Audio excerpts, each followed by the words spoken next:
Alright, so today we're going to be learning how to do a hang clean, power clean, and squat.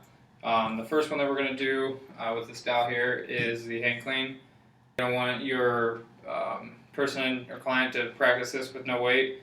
And then a good first weight to start out on would be about 50% of a person's body weight.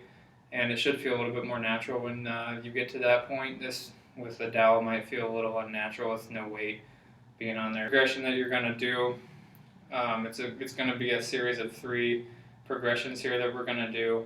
You're going to start by having about shoulder width apart with enough space for your fist to fit in on each side away from your hip. You can kind of see there's about a fist width of distance between my hip and my hand.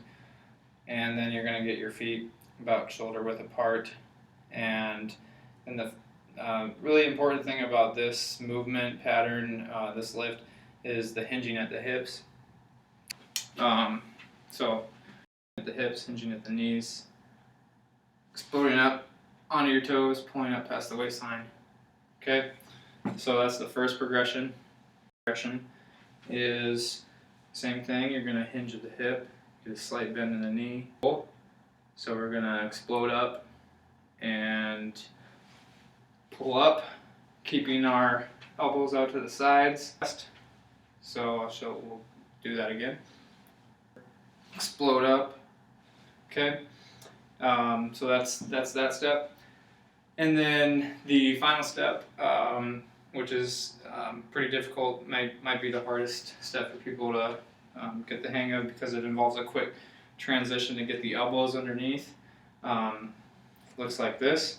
So once again, we're going to combine our first 2 steps, and then we're going to add in, after the high pull, a quick drop combined with a deep squat, and then your feet might come out a little bit externally rotated, but they shouldn't be way out to the side like that.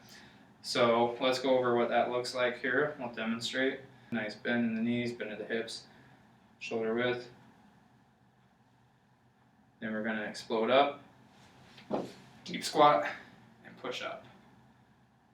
And have your client or whoever you're working with practice that multiple times and get that rhythm of movement down, because it is a complex movement. And once you start to add a lot of weight on there,